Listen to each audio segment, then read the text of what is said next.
हम कई बार पकड़ ही नहीं पाते उसके झूठ को। उसका कारण जानते क्या है? हम बाइबल नहीं पढ़ते, हम टीवी से चिपके हुए रहते हैं, हम फोन से चिपके हुए रहते हैं, हम मॉल में घूमने के लिए पूरे होते हैं, लेकिन बाइबल पढ़ते समय हमें नींद आ जाती है। आज बहुत सारे लोग जानते हैं क्यों शैतान के झूठ पर विश्वास करते हैं? क्योंकि वे परमेश्वर के सत्य को नहीं जानते। इसीलिए पौल कहता है सत्य से अपनी कमर कसो।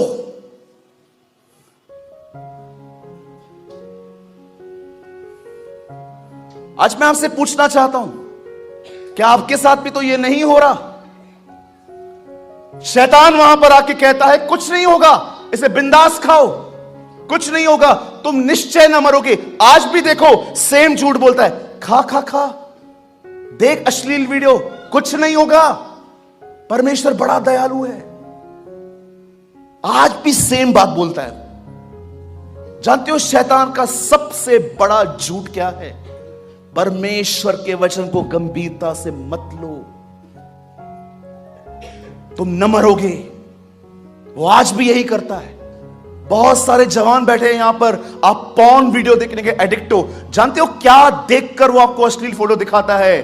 अरे इट्स ओके, आज प्रचार जो हुआ परमेश्वर दयालु है, आज आखिरी दिन कर कर कर, इट्स ओके, चलता है।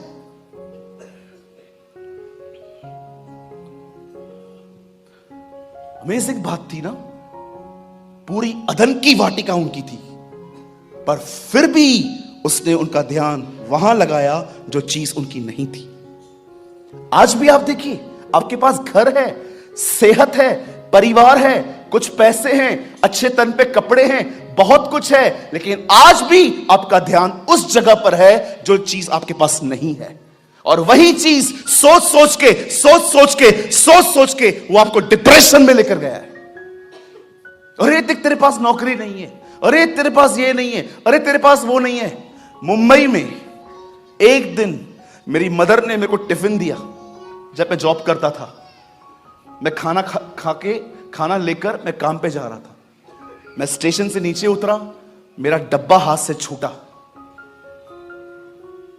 आलू की सब्जी थी, रोटियां थी, गिर गई।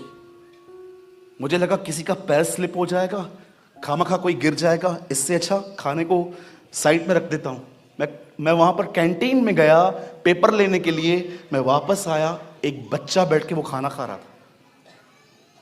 मैं उसको देख के दे रहा था, प्रभु क्या मेरे ऐसे दिन आए थे? कितने लोग हैं यहां पर, मुझे बताइए कि आपके जीवन में भी ये हो रहा है? इतना कुछ परमेश्वर ने दिया है, हम धन्यवादी नहीं हैं, लेकिन वो चीज जो हमारे पास नहीं है उस पर हमारी दृष्टि बनी रहती है।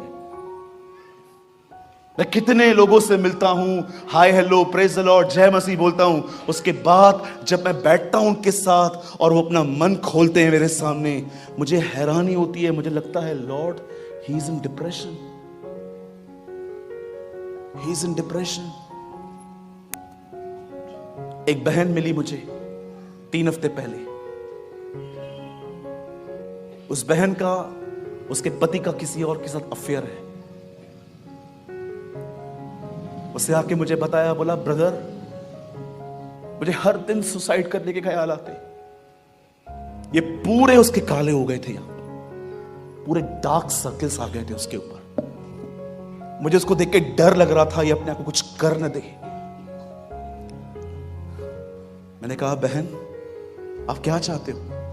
उसने कहा मैं चाहती हूं मेरा पति मुझे वापस मिले। मैंने कहा आइए हम दुआ करते हैं।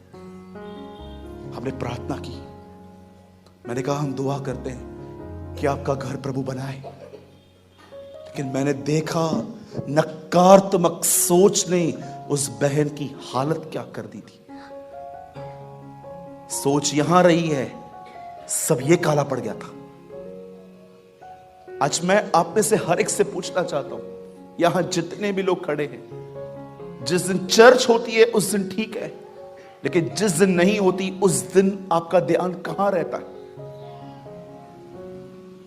आप में से बहुत लोग हैं यहां पर ब्रोकन, टूटे हुए, हताश, उम्मीद नहीं है। कुछ ठीक किधर होता है ब्रदर? बड़े बड़े वादे करते हो आप लोग भी, यीशु ये करेगा, वो करेगा, ये करेगा, वो करेगा। कुछ होता किधर है? चेंजेस किधर हो रही हैं?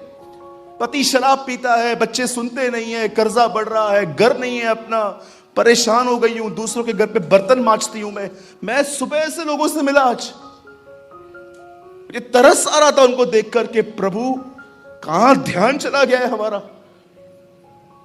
आज मैं आप में से हर एक से पूछना चाहता हूं, यहां पर जितने भी लोग हैं, क्या सोचते हैं आप जानते हो आपका डिप्रेशन, आपका भय में जीने का मुख्य कारण जानते हैं क्या है? क्योंकि आप परमेश्वर को नहीं जानते। दानियल के 11 अध्याय में लिखा है, जो अपने परमेश्वर को जानते हैं वे बड़े सामर्थी होते हैं। वो बड़े सामर्थी होते हैं।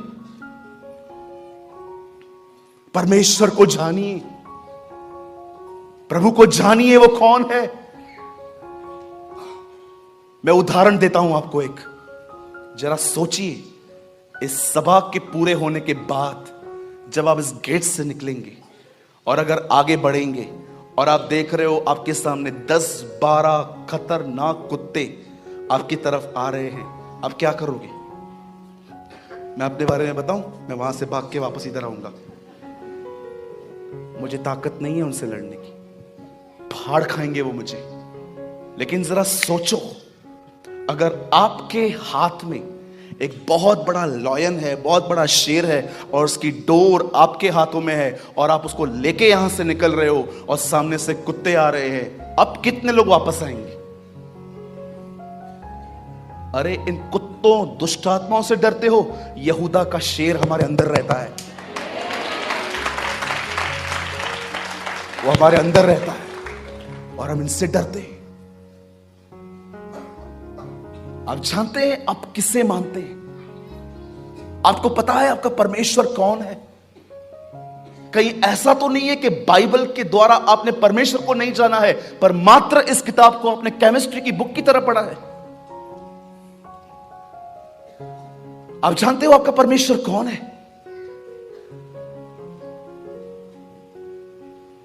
हाँ, कितने लोग ये कह सकते हैं, ब्रदर मैं उसे जानता हूं, मैं उसे पहचानता हूं। In my life, in whole India, इस पूरे भारत में मैं ऐसे 2 लोगों को जानता हूं जिनको देखकर मैं ये कह सकता हूं कि दे नो गॉड, वे परमेश्वर को जानते हैं। दोनों सिख परिवार से, एक साधु सुंदर सिंह और दूसरा बदरबख्श सिंह। ये ऐसे लोग थे जो परमेश्वर को जानते थे। दे नो गॉड, वे परमेश्वर की सामर्थ को जानते थे। आपको पता है आपका परमेश्वर कौन है? अनंत जीवन यह है कि वे परमेश्वर को जाने।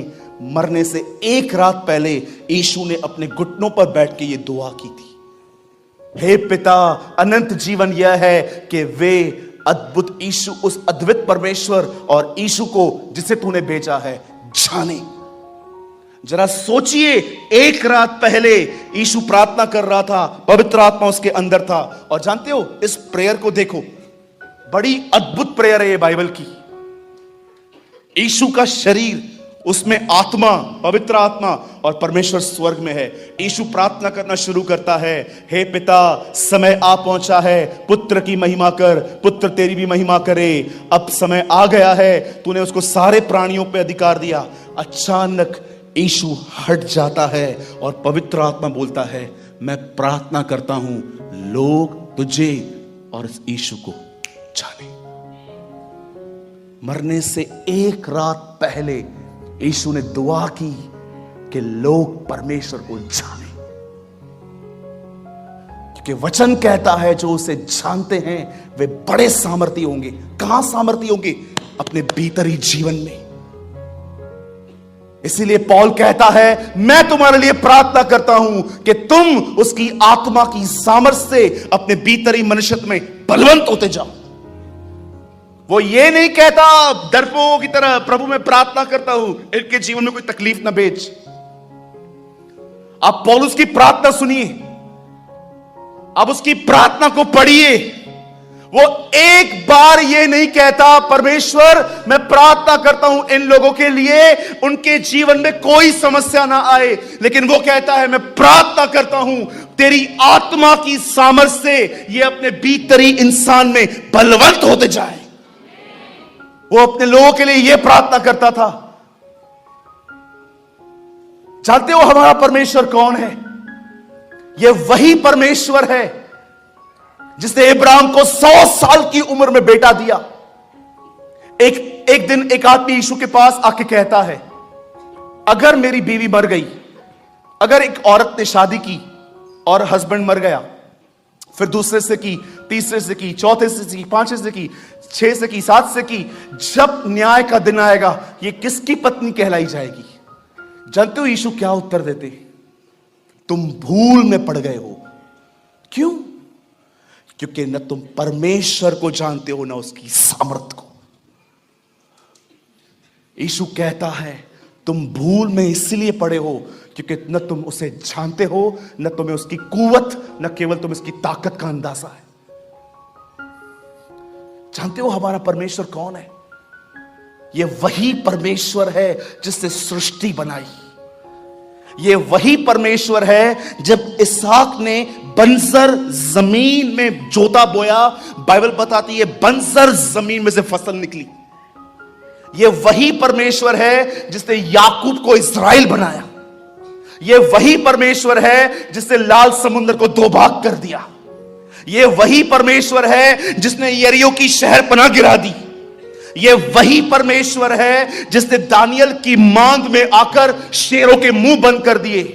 यह वही परमेश्वर है जो आग से बाहर रहकर भी शद्रक मेशक को बचा सकता था, पर उनके आग में उतर के उसको बचाया उसने। और याद रखिएगा यह वही परमेश्वर है जिसने हमारे प्रभु यीशु मसीह को मुर्दों में से जिंदा किया। अब मुझे बताइए जब परमेश्वर ऐसा है तो उसकी संतान कैसे होनी चाहिए? डरपोक, डिप्रेशन में, कमजोर, कच्चे मन वाली? कितने लोग हैं मुझे बताइए आप दाऊद की तरह अपनी सिचुएशन से बात करते हैं? टेल मी, क्या आपने ये देखा? वो तूफान से बात करता था, तूफान उसकी सुनते थे। मुर्दों से बात करता था, मुर्दे उसकी सुनते थे। तूफानों से बात करता था, तूफान उसकी सुनते थे। पेड़ों से बात करता था, पेड़ उसकी सुनते थे। आप उसके व्यक्ति हैं, आप उसके जन हैं, आप उसकी संतान हैं। मैं आपको कहना चाहता हूं अपनी चिंता को मेडिटेट करना बंद कर दो, अपनी सिचुएशन से बात करो। वो उसकी सुनती थी, वो हमारी भी सुनेगी। कितने लोगों ने वचन पढ़ा बाइबल के अंदर जब यीशु ने कहा पहाड़ के सामने उपवास और प्रार्थना रख के जाओ और पहाड़ से यह कहो कृपया मेरे जीवन से हटिए। पढ़ा है आपने? मैंने नहीं पढ़ा है। कोई हां भी बोल रहा है शायद से। नई बाइबल खरीद के लाए हो क्या? हां? कितने लोगों ने यह वचन पढ़ा है कि पहाड़ के सामने जाओ, उपवास और प्रार्थना रख के, और पहाड़ के सामने झुककर कहो सर प्लीज जाइए और परेशान मत कीजिए। उसने ये नहीं कहा। जानते उसने क्या कहा? और तुम पहाड़ से कहोगे समुद्र में जा पड़। जानते उसके बाद क्या लिखा है? वो तुम्हारी मान लेंगे, वो तुम्हारी मान लेंगे। कितने लोग हैं जो गूंगों की तरह जीवन जी रहे हैं आजकल। एक परमेश्वर के जन ने जानते क्या कहा? एक प्रभु के दास ने कहा इन दिनों में स्वर्गदूत बेरोजगार हैं, उनके पास कोई काम नहीं है। जानते हो क्यों? कलीसिया गूंगी है, कलीसिया सहती रहती है, मेंटली टॉर्चर होती रहती है, डरती रहती है, चुप करके सहती रहती है। स्वर्गदूत साइड में खड़े रहते हैं, कुछ नहीं करते क्योंकि आप ही कुछ नहीं बोलते। आई डोंट नो आप में से कितने लोग इन्हें जानते हैं। His name was Kenneth Hagin, a founder of Rhema Bible college. एक दिन वो सोए थे, उन्होंने एक दर्शन देखा, ड्रीम देखा। उस ड्रीम में जानते हैं उन्होंने क्या देखा? सामने यीशु खड़े हैं, अंकल यहां खड़े थे, बीच में कुछ दुष्ट आत्माएं थी और यीशु कुछ बोल रहे थे, लेकिन कोई आवाज इन तक नहीं पहुंच रही थी क्योंकि दुष्ट आत्माएं बड़ा शोर कर रही थी। अचानक अंकल हैगिन ने यीशु को कहा, प्रभु इन्हें भगाइए। और जानते यीशु क्या कर रहा था? हंस रहा था। फिर से अंकल ने कहा, प्रभु इसे भगाइए। और यीशु आके लास्ट में इन्होंने खुद कहा, you demon I cast you, leave in Jesus name. यीशु के नाम से यहां से जा। दुष्ट आत्मा भाग गई। और जानते अंकल हैगिन ने क्या कहा उसे? अंकल हैगिन ने यीशु को कहा, आपने क्यों नहीं भगाया? तब अंकल हैगिन ने कहा, जब तक तू कुछ न कहे मैं भी नहीं कर सकता।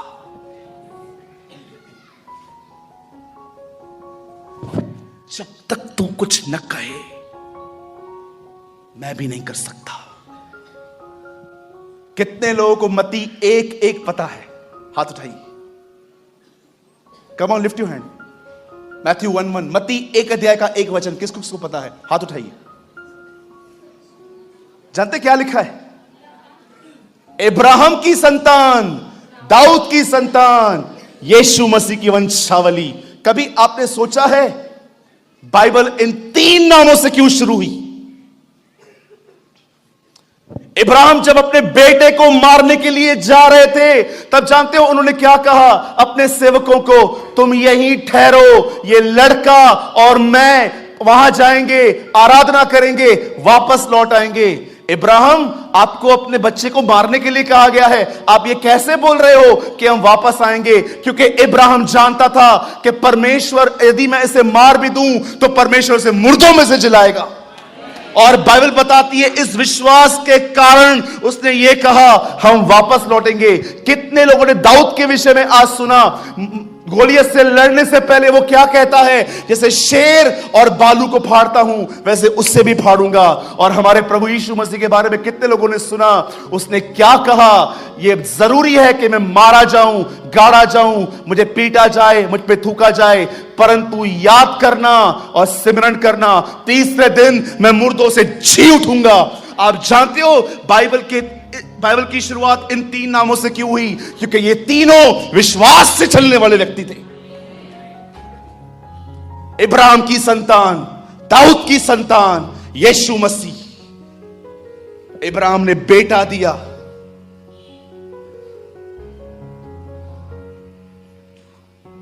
आप इसे कितने लोग ये बात जानते हैं?